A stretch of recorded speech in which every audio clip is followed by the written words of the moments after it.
To win $1 million, 6 players must hide in a rundown yard. If they can survive a 1-hour search by the hunters, they'll walk away with the $1 million. Player 1, Marcus. His plan was to hide inside an oil barrel. First, he dug a hole in the yard, just big enough for him to squat down. Then he slipped on a modified oil barrel, poured a thin layer of oil inside to make it look like a full barrel of oil, and put the lid on. The hiding spot was absolutely perfect. Player 2, Ethan. He curled up inside a discarded tire and covered his whole body with an inner tube. From the outside, it just looked like any ordinary old tire. Player 3, Henry. He'd taken the engine out of the pickup truck in the yard beforehand, and the space inside was just right for him to fit. The only question was, could this older guy last an hour in such a tight spot? Player 4, David.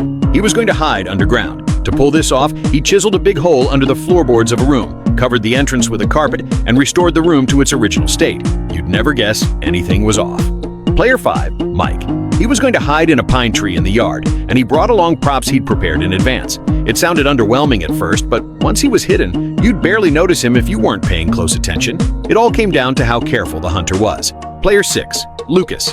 He planned to pretend to be a mannequin. He took the mannequin apart and tied the pieces to himself, but his large build didn't quite match. With a friend's help, he struggled into the clothes and pants. In the end, aside from looking a bit bulkier, there weren't many flaws. Once all players were hidden, the 1-hour search began. As soon as the hunter stepped into the yard, he checked the host from head to toe first. After all, the host had helped each player hide. Dirt on shoes or leftover paint on hands could be key clues. Then the hunter suddenly jumped onto the pickup truck to scout the surrounding area and potential hiding spots, which scared the daylights out of Henry hiding underneath. He immediately mapped out a search route in his head, and the hunt was on. Right off the bat, he zeroed in on the oil barrel in the yard. Lucky for Marcus, the hunter only lifted the lid for a quick glance and didn't suspect a thing. Next, he headed to the junk room, Ethan's hiding spot. The hunter checked all the corners where someone might be hiding, but maybe the tire was too obvious. It didn't get a second look.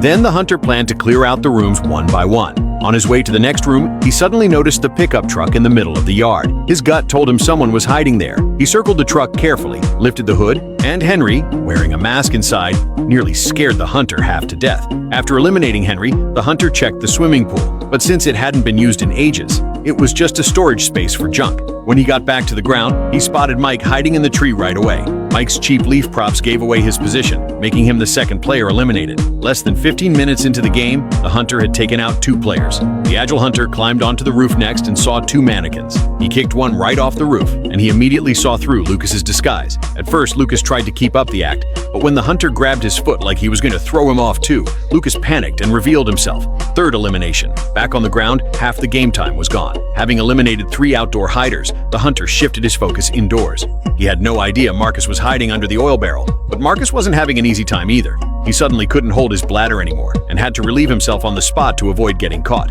Meanwhile, the hunter launched a thorough search of the house, missing no details. When he entered David's room, the floor bounced noticeably and made an empty sound under his 180-pound frame. The hunter lifted the carpet and the hidden door was exposed. David had nowhere to run. 4th elimination. All that trouble with cutting tools and drills, only to get caught instantly. Total rookie, but way too into the game. Next, the hunter headed back to the junk room. This time, Ethan wasn't so lucky. He zeroed in on the lonely tire right away, wanting to drag it to the middle for a closer look. But as soon as the tire rolled a couple of times, poor Ethan tumbled out onto the ground, completely stunned. 5th elimination. As the game neared its end, the sky suddenly turned dark and a light drizzle started to fall. Only 1 player remained. The hunter was conducting a thorough search of the lawn, worried that some sneaky camper might be buried underground. But Marcus, squatting in the oil barrel, was barely holding on. Soon thunder and lightning struck, and the rain poured harder.